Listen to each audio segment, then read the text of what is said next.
Gemini, hi! Welcome to Mystic Queen PH at titinan natin ang energies ng inyong love life ngayong 2025. So, if you are interested in private readings, meron tayong link sa description at sa pinned comment. Paka-check nyo na lang information kung paano mag-book for a private reading.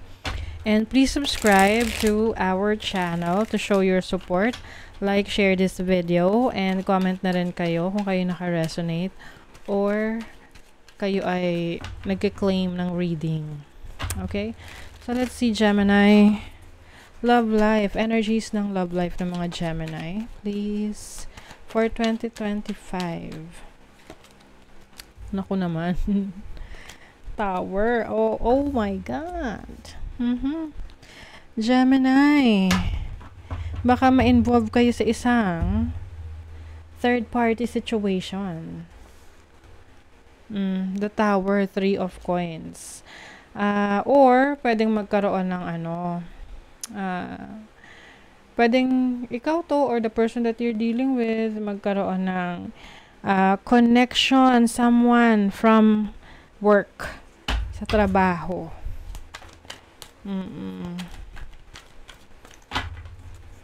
I sense na yung iba sa inyo nasa ganyan sitwasyon na eh. Or may hinala na kayo. Gemini. Your perfection. Okay. So, yung iba naman, Gemini, maaring merong magkagusto sa'yo or magkaroon sa'yo ng interest sa trabaho. Even if you are already in a relationship, no? Para sa mga connecting with someone dyan. May asawa ka na, may jowa ka na, ganyan. Maaring merong maging malapit sa'yo sa trabaho. Na, syempre, sa una, hindi mo yan papansinin. Pero kung medyo desidido, no, persistent, pwedeng ma-fall ka. Kaya, medyo mag-ingat. Hindi pala medyo, mag-ingat ka. If you are in a relationship. Pero kung single ka, mag-ingat ka pa rin. Kasi baka tong person na nagkakagusto sa'yo sa trabaho, may asawa na or meron ng jowa, 'di ba? Magulo 'yan. Magulo.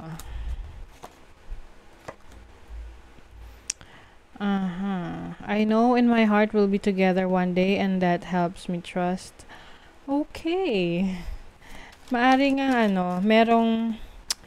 may mga pumipigil or may pipigil sa inyo na maging connected. Hindi lang isa, 'di ba, ang partner or connection na nakikita ko rito. Multiple, so 3 or more.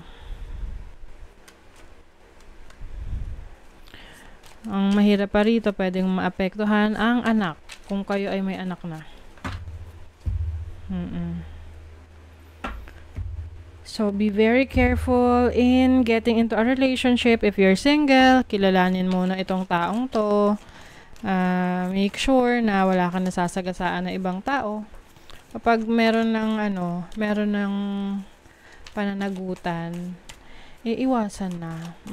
Kasi kayo rin mamamroblema dyan in the end. You have river. Ang river, this is about forgiveness eh. So, pwedeng merong kang patatawarin. This is also about self-responsibility, no? Na meron kang responsibility sa sarili mo, kung ano yung makakabuti sa'yo, ano yung hindi. Divine Feminine. Some of you, maaring you are a feminine.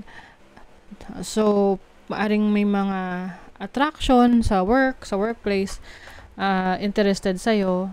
Tapos, kung wala kang masasaktan na iba, then, tipong wala kang matatapakang iba, then go ahead, 'di ba?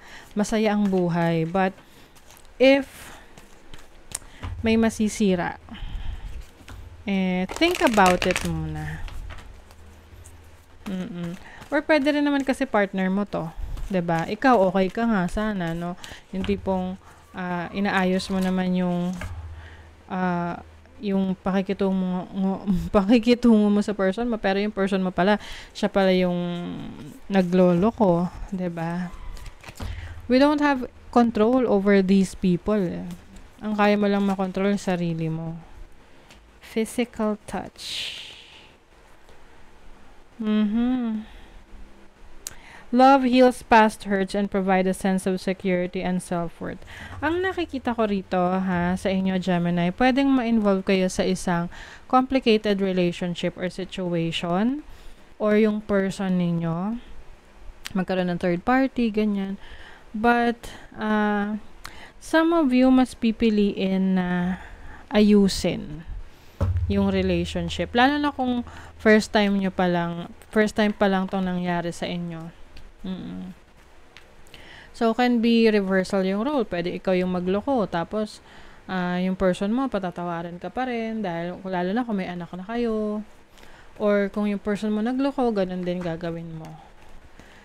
Kasi it's a learning process sa inyo. Uy, may wedding. Oo, yun nga this relationship involves marriage. So, pwedeng ma-involve kayo sa taong may asawa na, o yung asawa nyo ma-involve sa iba, ganon. Romance. Exploring your feelings together. So, I also see here na regardless, no, yun nga, ipaglalaban. In the end, may forgiveness kasi dito Tapos, healing, no? So, maaring merong hihingi ng tawad kung meron mang kalokohang nagawa sa inyo sa relationship. And eventually, mananaig ang inyong pagmamahal sa isa't isa. Kasama naman yan sa challenge sa relationships kahit hindi mag-asawa. Yun nga lang, hindi lahat kayang magbigay, hindi lahat kayang magpatawad, hindi lahat kayang tiisin. 'Di ba? Yung ganong klaseng challenge. So, tingnan pa natin. For Gemini, para ako nagpapabingo. Libra. Ay, Libra. Ba't Libra? Baka you are dealing with a Libra. For Gemini, love life. Okay, so you have Yera and Berkanu. Okay. Uy, may energy ng past kanina. So, okay. Pwede yung iba sa inyo ma-involve sa merong may energy from the past na mai-involve sa relationship ninyo. So, pwedeng ex ng person mo, ex mo. And this might create some aggression, challenges. Lalo na kung yung person na nakakonect nyo in the past ay malapit sa family ninyo. Yung bawa, ex mo, naging close sa family mo, ganun. Pwedeng pagselosan. But, I think, you will, pa rin to? Happy ending pa rin. Happy ending, you will choose kung saan ka magiging masaya. So, choice mo na yon. Meron ka ng sarili mong dyan. Decision. Kung magiging masaya ka ba na magstay sa relationship o lumaya. Kasi may new beginnings dito. Yera kasi is like closing a chapter. It's harvest. It's karma. So, whatever, o ano man yung nagawa mo sa isang relationship, sa connection mo, yun yung maririp mo no? Yung aanihin mo. So, when it comes to your relationship ngayong 2025, may challenge, yes, but dito matetest kung alin yung mananaig sa'yo Lalo na kung may pamilya ka na, like may anak na kayo. Kasi yung iba pinipili talaga na magstay, patawarin yung kanilang partner dahil may anak sila, kasal sila. 'Di ba? So yung iba first time nyo lang may experience. Pero kung paulit-ulit, syempre decision nyo na yun. Kung willing kayong magstay. But in the end, you will find your happiness. What will make you feel happy? What will make you feel good?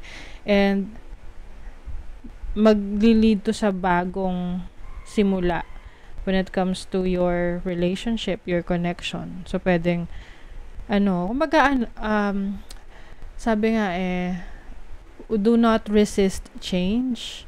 May mga bagay na beyond our control, isurrender mo. And then, whatever happens, it means yun yung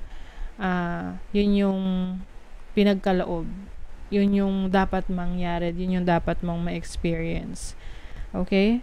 So, that is your reading, Gemini. Good luck on 2025. Thank you so much and see you again.